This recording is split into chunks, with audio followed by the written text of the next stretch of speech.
তোমার হলো? তোমাদের মামের গোছাতে গোছাতে ভোর হয়ে যাবে। আমাদের কিছু রাতে দাওয়াত করেছে। তোমাকে বারবার বলেছিলাম মধ্যরাতে দাওয়াত খেতে যাওয়ার দরকার নেই। জীবনে কোনোদিন কাউকে মধ্যরাতে দাওয়াত খেতে যেতে দেখিনি বাপু। আরে বাবা, তুমি রাগ করছো কেন? আমার ছোটবেলার বন্ধু দাওয়াত দিয়েছে, না গেলে যে বন্ধু আমার রাগ করবে। মিষ্টির হাঁড়িটা কোথায় রেখেছো? আমার বন্ধু তমাল রসগোল্লা খেতে খুবই ভালোবাসে, আমি ওর পছন্দের রসগোল্লা কিনে এনেছি। মা মালা, যা তো মিষ্টির হাঁড়িটা নিয়ে আয়, রান্নাঘরে আছে। তোমার জন্য দেরি হয়ে যাবে। আমি সেই কখন থেকে যাওয়ার জন্য অপেক্ষা করছি, আর তুমি এখনো গোছাতে পারলে না। তোমার বড়লোক বন্ধুর বাড়ি দাওয়াত খেতে যাচ্ছি, একটা ভালো শাড়ি পরে না গেলে কি হবে? এই তো মিষ্টি চলে এসেছে, এবার চলো চলো। কমলা, তোমাকে আর ভালো শাড়ি পরতে হবে না, যেমন আছো তেমনই চলো। চলো। এই মালা, চল। ও বাবা গো, কি অন্ধকার! চারিদিকে কেমন যেন থমথমে ভাব, মনে হচ্ছে যে কোনো মুহূর্তে ঝড় বৃষ্টি হবে। জোরে পা চালাও, নইলে তমালের বাড়ি পৌঁছাতে পারবো না।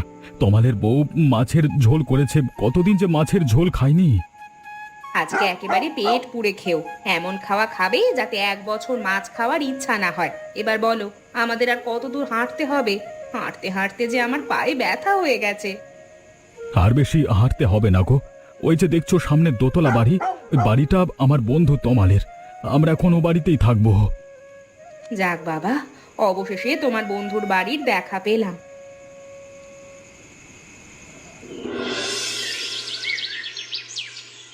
ভোর হয়ে গেল প্রায়, কিন্তু তোমার বন্ধু তো এখনো এলো না। মধ্যরাতে দাওয়াত দিলে কেউ আসে নাকি? আমার তো মনে হচ্ছে ওরা আর আসবে না। আরে না না, আসবে। হরিদাস এমন মানুষ না যে কথা দিয়ে কথা রাখবে না। নিশ্চয়ই পথে কোনো সমস্যায় পড়েছে। সেই রাত থেকে বসে আছি, মাছের ঝোল কয়েকবার গরম করছি, ভাতও প্রায় শুকিয়ে যাচ্ছে। এত কষ্ট করে রান্না করলাম, যদি না আসে তাহলে সবই তো নষ্ট হবে। তুমি চিন্তা করো না। দেখো, ওদের গ্রামটা এখান থেকে একটু দূরে, আবার রাতের পথ অন্ধকার, হয়তো আসতে একটু সময় লাগছে। আর হরিদাস তো বলেছিল তার মেয়ে আর স্ত্রীকেও নিয়ে আসবে। হ্যাঁ, সেটাই তো ভাবছি। বউ বাচ্চা নিয়ে রাতে বের হওয়া কি ঠিক হলো? ওরা আবার রাতে আমাদের বাড়িতে আসতে গিয়ে বিপদে পড়লো না তো? সত্যি কথা বলতে কি, আমারও একটু চিন্তা হচ্ছে। কিন্তু হরিদাস খুব সাহসী মানুষ, ছোটবেলা থেকেই ও এমনই, কোনো কিচ্ছুকে ভয় পায় না। সাহসী হলেই তো আর হয় না। তুমি নিজেই বলো না, মধ্যরাতে এমন দাওয়াত দেওয়া কি ঠিক হয়েছে তোমার? তোমাকে যদি মধ্যরাতে কেউ দাওয়াত দিত, তাহলে কি যেতে তুমি? তোমার একটা কথা বলি, অনেক আগের কথা, তখন আমাদের বয়স 10 বছর হবে। আমাদের অবস্থা বরাবর ভালো ছিল, তবে আমার বাবা মায়ের খুবই অহংকার ছিল। হরিদাসরা গরিব ছিল বলে আমাকে ওর সাথে মিশতে দিত না। একদিন রাতে কোনো এক কারণে হরিদাস আমাদের বাড়িতে ছিল। সেদিন বাড়িতে অনেক মেহমান এসেছিল। মধ্যরাতে তাদের জন্য বড় মাছের ঝোল আর গরম ভাত খেতে দেওয়া হয়েছিল, কিন্তু আমার বন্ধু হরিদাসকে খেতে দেওয়া হয়েছিল পান্তা ভাত আর কাঁচা লঙ্কা। খুবই কষ্টের কথা। তোমার বাবা মা সত্যিই অমানবিক ছিল। তারপর কি হয়েছিল? তারপর আমি চুরি করে এক টুকরো মাছ বন্ধুকে দিয়েছিলাম, কিন্তু ধরা পড়ে বাবার হাতে মার খেতে হয়েছিল। সেদিন আমি প্রতিজ্ঞা করেছিলাম হরিদাসকে একদিন মাছের ঝোল দিয়ে ভাত খাওয়াবো। কিন্তু এতদিন পর কেন? এতদিন তো আমাকে কাজের জন্য বিভিন্ন জায়গায় যেতে হতো, সেইভাবে সময় হয়ে ওঠেনি। বুঝতে পেরেছি, তাহলে অপেক্ষা করতে থাকি। তোমাকে বলেছিলাম মধ্যরাতে দাওয়াত খেতে যাওয়ার কোনো দরকার নেই। এখন দেখো কি অবস্থা হলো। এই খাদের মধ্যে পড়ে আছি, শরীরে সব জায়গায় ব্যথা করছে। কিন্তু এখানে তো আগে কোনো খাদ ছিল না গো। আমি তো এ পথ দিয়ে অনেকবার যাতায়াত করেছি, কখনো তো এমন কিছু দেখিনি। মা, আমার খুব ভয় লাগছে। আমরা এখান থেকে বের হতে পারবো তো? দেখো মা, আমার হাতটা মনে হয় ভেঙে গেছে, হাতে অনেক ব্যথা করছে। কাঁদিস না মা, কাঁদিস না, কিচ্ছু হবে না। তোর বাবা আছে না, ঠিক আমাদের বের করার একটা না একটা উপায় বের করবে। এই দিক দিয়ে কেউ তো যাচ্ছে না, জোরে চিৎকার করে কাউকে ডাকি। কেউ আছেন? আমরা খুব বিপদে পড়েছি, আমাদের সাহায্য করুন। কেউ তো আমার কথা শুনতে পাচ্ছে না। এ কি? এখন বোঝো, আমার কথা যদি শুনতে তাহলে আজকে এই অবস্থা হতো না। আচ্ছা বাবা, ঠিক আছে, আমার ভুল হয়েছে, কিন্তু এখন দোষারোপ করলে তো হবে না। আগে এখান থেকে বের হওয়ার চেষ্টা করি। বাবা উপরে তাকাও, অনেক উঁচু মনে হচ্ছে। আমরা কিভাবে উঠবো? হ্যাঁ, একটু উঁচু তো বটেই, কিন্তু দেখ পাশে গাছের শেকড়গুলো বের হয়ে আছে, ওগুলো ধরে ধরে উঠবার চেষ্টা করা যেতে পারে। আমি মাটি খুঁড়ে শেকড়গুলো আর বাইরে বের করছি। প্রথমে তোকে উপরে তুলবো, তারপর আমি। এবার মনে হয় উঠতে পারবো। তুমি আগে মালাকে ওপরে তোলো। এবার চলো বাড়ি যাই। মধ্যরাতের দাওয়াত খাওয়ার শখ আমাদের মিটে গেছে। কমলা, মাটির হাঁড়িটা উপরে ছিল, হাঁড়িটা গেল কোথায়? মিষ্টির হাঁড়ি নিয়ে তোমাকে আর চিন্তা করতে হবে না, আগে বাড়ি চলো তো। ও বাবা, বাড়ি চলো, আমার আর ভালো লাগছে না, আমার হাতে খুব ব্যথা করছে। ঠিক আছে মা, বাড়ি গিয়ে কথা হবে। আমাদের রেখে দাওয়াত খেতে যেতে চাইছিল, দাওয়াত খাওয়ার স্বাদ একেবারে মিটিয়ে দিয়েছি। দাদার এক বড়লোক বন্ধু এসে 2 দিন আগে দাওয়াত করে গিয়েছিল, আমি দূর থেকে সব দেখেছিলাম। তুমি দেখেছিলে বলি তো রাস্তার মাঝখানে খাদটা করতে পেরেছিলাম, নইলে 3 জন মিলে পেট পুড়ে খেয়ে আসতো। আমাদের যদি সাথে করে নিয়ে যাওয়ার কথা ভাবতো তাহলে তো আমরা এমনটা করতাম না। আচ্ছা, আমার কথা না হয় বাদ দিলাম, তোমাকে তো নিয়ে যেতে পারতো, তুমি তো দাদার আপন ভাই। আপন ভাই? দাদা কি আমাকে সেই চোখে দেখে? মাঝে মাঝে মনে হয় আমি দাদার সৎ ভাই। তবে একটা কথা না বলে পারছি না, রসগোল্লাগুলো খেতে কিন্তু দারুণ। এত স্বাদের রসগোল্লা আগে কখনো খাইনি। ওরা 3 জন যখন খাদে পড়ে গেছিল তখন রসগোল্লার হাঁড়িটা ছিটকে দূরে পড়ে যায়, আমি তাড়াতাড়ি গিয়ে নিয়ে আসি। তবে ওদের পড়ে যাওয়া দেখে আমি খুব মজা পেয়েছিলাম। কিরে মা, তুই সকাল সকাল আমাদের বাড়িতে কেন এসেছিস? কিছু কি লাগবে? আমাদের বাড়িতে আসা মানে তো কিছু নিতে এসেছিস, বল কি নিবি? কাকি, তোমাদের ঘরে ব্যথার মলম আছে? কাল রাতে পড়ে গিয়ে হাতে খুব ব্যথা পেয়েছি, মলম দিলে সেরে যাবে। মা মলম নেওয়ার জন্য তোমার কাছে পাঠিয়ে দিল। যা ভেবেছিলাম তাই হলো। মলম কি নিয়ে বসে আছি নাকি? আমাদের ঘরে কোনো মলম নেই, বাড়ি যা। একটা কথা বলবো কাকি, তোমরা এই রসগোল্লাগুলো কোথায় পেয়েছো? এই রসগোল্লা কাল তো আমরা তমাল ডাকাতের বাড়িতে নিয়ে যাচ্ছিলাম। এই রসগোল্লা আমরা হাট থেকে কিনে নিয়ে এসেছি, এখন চোখের সামনে থেকে দূর হতো, আমরা একটু শান্তিতে রসগোল্লা খাই। যত সব, আমাকে আরো 2টো রসগোল্লা দাও তো, শান্তি করে খাই। সুমি রসগোল্লা খাওয়া শেষ করে এই খাদটা মাটি দিয়ে আবার বন্ধ করে দিতে হবে। বন্ধু, দাঁড়া দাঁড়া, তুই সেদিন রাতে আমাদের বাড়িতে আসিসনি কেন? সকাল পর্যন্ত তোদের জন্য অপেক্ষা করেছিলাম, মানে আলো সারা রাত দরজার দিকে তাকিয়েছিলাম আলো জেলে। তমাল, তোদের বাড়ির জন্যই তো আমরা বের হয়েছিলাম। আমি, কমলা আর মালা 3 জনই রওনা দিয়েছিলাম, কিন্তু মাঝপথে এমন একটা বিপদ হলো যা আমি কখনো কল্পনাও করিনি। কিরে, কি হয়েছিল? পথের মধ্যে হঠাৎ করে গভীর একটা খাদে পড়ে গেলাম আমরা। অন্ধকারে কিছুই দেখা যাচ্ছিল না, আগে কখনো সেই পথে এমন খাদ ছিল না। আশ্চর্যের বিষয় হলো সেই খাদটা এই রাস্তায় নেই। কি বলছিস কি? আমি তো আসবার সময় কোনো খাদ দেখলাম না। তোরা কি ভূতের পাল্লায় পড়েছিলিস? ভূত? আমার তো ভূতের কথা একবারও মাথায় আসেনি। জানিস তমাল, আমার মেয়েটার হাত মনে হয় ভেঙে গেছে। কি সর্বনাশ! তোর মেয়েকে তো ডাক্তার দেখাতে হবে। আমার বাড়ি আসতে গিয়ে তোর মেয়ের তো হাত ভেঙে গিয়েছে। আমার তো নিজের কাছে খুব অপরাধী মনে হচ্ছে। অপরাধী মনে হবে কেন? এতে তোর তো কোনো দোষ নেই। আমি খালি খালি ভাবছি বড় খাদটা হঠাৎ করে উধাও হয়ে গেল কি করে। এসব কথা পরে ভাবা যাবে, আগে তোর মেয়েকে ডাক্তার দেখানোর ব্যবস্থা করতে হবে। মানে এই মুহূর্তে আমার হাতে কোনো পয়সা নেই বন্ধু, কিছু পয়সা জোগাড় করে ওকে ডাক্তারের কাছে নিয়ে যাব। আমি থাকতে তোর এত পয়সার চিন্তা কেন? তোর মেয়ের চিকিৎসা খরচ আমি দেব সব। তা হয় না রে বন্ধু, তুই কেন দিবি? আমি দেব না তো কে দেবে? আজকে তোর মেয়েকে আমি নিজে ডাক্তারের কাছে নিয়ে যাব। দ্রুত চিকিৎসা না করলে তোর মেয়ের হাত তো ভালো হবে না। ঠিক আছে বন্ধু, তুই যা ভালো মনে করিস তাই হবে।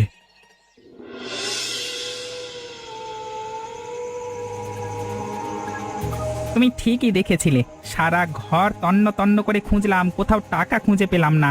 আমার মনে হয় তুমি ভুল দেখেছো। আমি কোনো ভুল দেখিনি, নিজের চোখে দেখেছিলাম।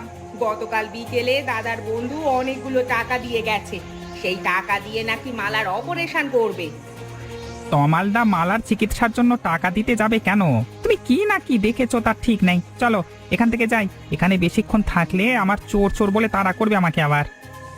আমি একবার যখন এসেছি, টাকা না নিয়ে আমি কোথাও যাব না। তুমি গেলে যাও, আমার মনে হয় মালার বালিশের নিচে আছে টাকাটা। ওইখানে টাকা নেই, তুমি চলো তো এবার বাইরে গিয়ে কথা বলি। তুমি বাইরে গিয়ে দাঁড়াও, আমি টাকা নিয়ে আসছি। দেখলে তো, চলো এবার বাইরে যাই। অনেক টাকা, এত টাকা আমি জীবনে চোখে দেখিনি। কত টাকা গুনে দেখি তো। এখন টাকা গুনতে হবে না, তুমি তো আমার কথা বিশ্বাস করছিলে না, এখন তো দেখলে আমি ভুল দেখিনি। এবার টাকাগুলো আমার কাছে দাও। আমার কাছে থাক, তুমি হারিয়ে ফেলবে। তখন তো টাকা না নিয়েই চলে যাচ্ছিলে, আর এখন টাকা পেয়ে হাত ছাড়া করতে চাইছো না। টাকার ভাগ আমাকে না দিলে কিন্তু আমি সব টাকা পুড়িয়ে দেব। তোমার মাথা দেখি একেবারে নষ্ট হয়ে গেছে। তুমি এমন করছো মনে হচ্ছে আমি অপরিচিত লোক। তোমাকে দিয়ে বিশ্বাস নেই, বুঝলে? সে যাগে, আগে বাড়ি যাই, তারপর দেখা যাবে।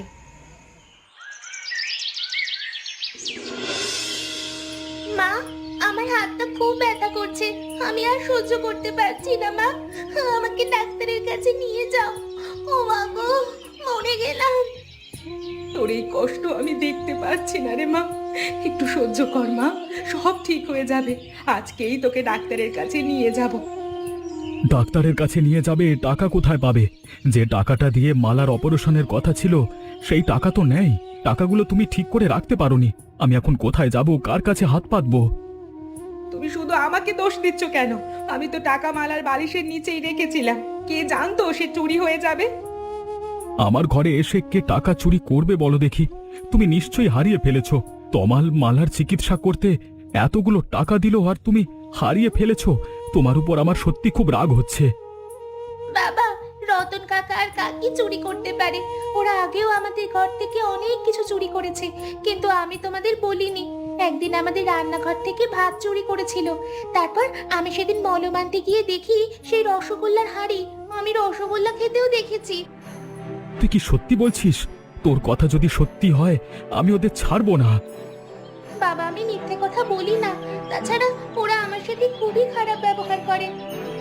সব ঠিক আছে, কিন্তু ঘরে এসে টাকা চুরি করবে এটা আমার বিশ্বাস হতে চাইছে না। ওদের ঘরে গিয়ে টাকা খুঁজতে হবে, বুঝলে? আমরা যদি এখন যাই তাহলে ওরা টাকা বার করবে না, চুরি করেছে এটা পুরো অস্বীকার করবে। আমরা আমরা বরং রাতে গিয়ে টাকা খুঁজবো। তুমি ঠিকই বলেছো, তবে তার আগে তমালের সাথে দেখা করতে হবে। ওকে জানাতে হবে আজকে অপারেশন হবে না।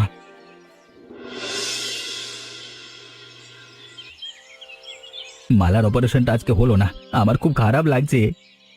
মালাকে? আর তার জন্য তোমার মন খারাপ করতে যাবে কেন? কেন? ওই যে একদিন রাতে আমার বন্ধু দাওয়াত দিয়েছিলাম না, তার মেয়ে, ওই রাতে আমাদের বাড়িতে আসতে গিয়ে ও তো হাত ভেঙে গিয়েছিল। ও তাই নাকি? আমি তো ওদের কথা ভুলেই গিয়েছিলাম। তা অপারেশনটা হলো না কেন? আমি কিছু টাকা দিয়েছিলাম, সেই টাকা সব চুরি হয়ে গেছে। ভাবছি আমি কালকেও বা টাকা দিয়ে দেবো। টাকা চুরি হয়নি, ওরা তোমার সঙ্গে মিথ্যা বলেছে যাতে তোমার কাছ থেকে আরো টাকা নিতে পারে। না না, আমার বন্ধু কখনো মিথ্যে বলে না, ওকে আমি জন্মের পর থেকে চিনি। জন্মের পর থেকে চেনো এই কথা আমি মেনে নিতে পারলাম না। তোমার সাথে তো ওনার অনেক বছর দেখাই হয়নি, এত বছরের মধ্যে মানুষের অনেক পরিবর্তন হতে পারে। হরিদাস সে একই রকম আছে, তুমি ওকে চেনে না তো তাই এরকম করে বলতে পারছো। সে যাই বলো না কেন, এইভাবে টাকা দেওয়া তোমার ঠিক হচ্ছে না। তুমি টাকা দিয়ে ওদের মাথায় তোলার চেষ্টা করছো। তোমার কাছ থেকে এমন কথা আমি আশা করিনি। ভেবেছিলাম ওদের সাহায্য করবার জন্য তুমি আমাকে প্রশংসা করবে, কিন্তু উল্টে তুমি আমাকে সাহায্য করতে নিষেধ করছো। ছি, আলো, তুমি তুমি জানা ছিল না তুমি এমন। ঠিক আছে, তোমার যা খুশি তাই করো।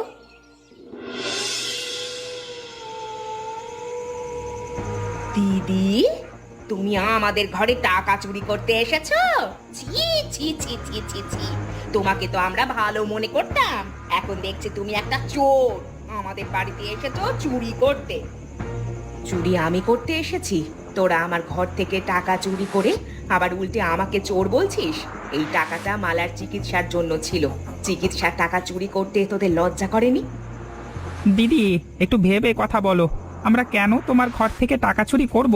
আমাদের কি এতটাই অভাব? অভাব নেই এটা সত্যি, কিন্তু তোদের স্বভাব খারাপ। তোরা কখনো আমাদের ভালো সহ্য করতে পারিস না।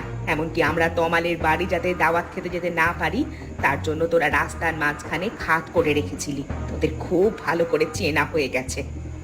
তুমি প্রমাণ দিতে পারবে? প্রমাণ না দিতে পারলে কিন্তু এইসব মিথ্যা অপবাদ আমরা মেনে নেব না। প্রমাণ চাস? এই টাকাই প্রমাণ। মালার বালিশের নিচে এটা রাখা ছিল, আর এখন এটা তোদের ঘরে কেন? বৌদি মুখ নামিয়ে কথা বলো, টাকা দাও বলছি, নইলে ভালো হবে না। আমাদের টাকা নিয়ে তুমি নিজের বলে দাবি করছো। এই টাকা তমালের কাছে নিয়ে যাব, তমাল নিশ্চয়ই তার নিজের টাকা চিনতে পারবে।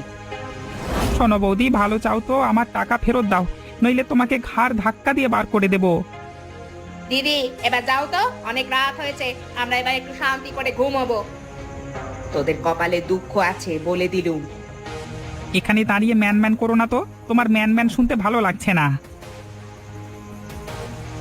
বাবা গো, হাঁপ ছেড়ে বাঁচলাম। তোর উপকারের কথা আমরা কোনোদিন ভুলবো না রে বন্ধু। তোর মতো একজন বন্ধু থাকা সত্যি ভাগ্যের ব্যাপার। আজকে আমার নিজের ভাইয়ের জন্য মালার এই অবস্থা, আর এদিকে তুই আমার নিজের কেউ না হয়েও এত বড় উপকার করলি। এমন করে বলিস না রে, তুই এইভাবে বললে আমার খুব খারাপ লাগবে। আমি যেদিন তোকে দাওয়াত খাওয়াতে পারবো সেই দিন আমার মনে শান্তি আসবে। দাওয়াত পরে খাওয়া যাবে, আগে মালা সুস্থ হয়ে উঠুক। ওর হাতটা ভালো হলে আমরা নিশ্চিন্তে থাকতে পারবো। মালাকে নিয়ে চিন্তা করিস না, ডাক্তারের সাথে আমার কথা হয়েছে। উনি বলল অপারেশন করবার 2-1 দিন পর মালা পুরোপুরি সুস্থ হয়ে যাবে। অপারেশন করতে আর কতক্ষণ লাগবে? আমার যে আর ভালো লাগছে না, মেয়েটা আমার অনেক কষ্ট পাচ্ছে। বৌদি তুমি চিন্তা করো না, অপারেশন করবার সময় একটু ব্যথা পাবে ঠিকই, কিন্তু সারা জীবনের জন্য মালার হাতটা ঠিক হয়ে যাবে। ওপরওয়ালা, তুমি আমার মেয়েটাকে সুস্থ করে দাও, ওর কষ্ট আমার আর সহ্য হয় না। তুমি এত ভেঙে পড়ছো কেন বলো তো? তমাল তো বললো সব ঠিক হয়ে যাবে। তোমার কি তমালের কথা বিশ্বাস হচ্ছে না? হবে না কেন? আজকে ওনার জন্য মালার চিকিৎসা করাতে পারছি। উনি তো আমাদের কাছে একজন মহান ব্যক্তি। বৌদি তোমরা এখানে থাকো, আমি ভেতরে গিয়ে মালার খোঁজ নিয়ে আসি, দেখি কদ্দূর কি হলো। ঠিকই আছে।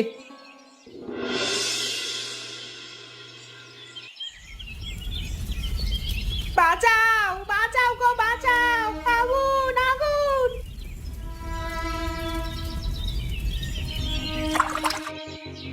একটু সাবধানে কাজ করলে তো আগুন লাগে না। মালা চল চল, আগুন নিভে গেছে। দাদা, আপনি আমার প্রাণ বাঁচিয়েছেন, আপনাকে যে কি বলে ধন্যবাদ দিব। ধন্যবাদ দেওয়ার দরকার নেই।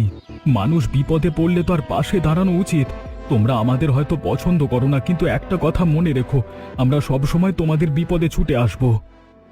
কাকি, এখন থেকে একটু ভালো মানুষ হওয়ার চেষ্টা করো। যারা ভালো মানুষ না, তাদের বিপদ হয় না, আর বিপদ হলেও দ্রুত সেই বিপদ থেকে মুক্তি পায়। দেখো, আমার হাত একেবারে ঠিক হয়ে গেছে। তুমি আমার চিকিৎসার টাকা চুরি করেছিলে। এভাবে বলে আমাকে লজ্জা দিস না, তোরা আমাকে মাফ করে দে। দাদা, তোমার পায়ে পড়ি, তুমি আমাকে মাফ করে দাও। তুমি ওদের কাছে এভাবে মাপ চাইছো কেন? ওরা আমাদের কেউ হয় না। দাদা আর মালা না আসলে আজকে আমি আগুনে পুড়ে মারা যেতাম। তুমি কি বলছো এসব? আগুন লাগলো কি করে? কেমন করে যে লাগছে আমি বুঝতে পারিনি। ওগো, তুমিও দাদার কাছে মাফ চাও। দাদা আমাদের মাফ করে দাও, আমরা তোমাদের সাথে অনেক অন্যায় করেছি, আর কখনো করব না। আমাদের করা খাদে পড়ে মালার হাত ভেঙে গেছিল। মালা তুমি মাফ করে দে। ঠিক আছে, মাফ করে দিলাম। এখন থেকে আমরা 2 ভাই মিলেমিশে থাকবো। ঠিক আছে দাদা। মাছের ঝোলটা যা হয়েছে না, এত স্বাদের মাছের ঝোল আমি জীবনে প্রথম খাচ্ছি। দাদা, আপনি একা আসলেন কেন? মালা আর বৌদিকে তো সঙ্গে করে নিয়ে আসতে পারতেন। আজকে আর ঝুঁকি নিলাম না। আগেরবার যা ঘটনা ঘটেছিল জীবনে কোনোদিন ভুলবো না। বন্ধু, খারাপ স্মৃতি সবসময় ভুলে যেতে হয়। ওইসব কথা যত মনে রাখবি তত দুঃখ বাড়বে। সে তো বটেই, তবে তুই কি খারাপ স্মৃতি ভুলতে পেরেছিস? মাঝরাতে কেন আমাকে মাছের ঝোল দিয়ে ভাত খাওয়াচ্ছিস আমি জানি। তুই কি বলতে চাইছিস আমি কিন্তু বুঝতে পারছি না। তুই আমার বন্ধু, তোকে কি আমি দাওয়াত করে খাওয়াতে পারি না? ছোটবেলার একটা কষ্টের স্মৃতি মনে রেখেই তো তুই আমাকে মাঝরাতে মাছের ঝোলে দাওয়াত দিয়েছিস। তোর মনে আছে সে কথা? মনে থাকলে মন থেকে ভুলে যা। মনে ছিল না, কিন্তু আজকে মনে পড়ছে। আমার জন্য তোকে মার খেতে হয়েছিল, তোকে যেন আমি পর জন্মেও পাই বন্ধু। দুঃখের আলোচনা এখন থাক রে, আমরা আগে পেট পুড়ে খেয়ে নিই, তারপর আড্ডা দেব।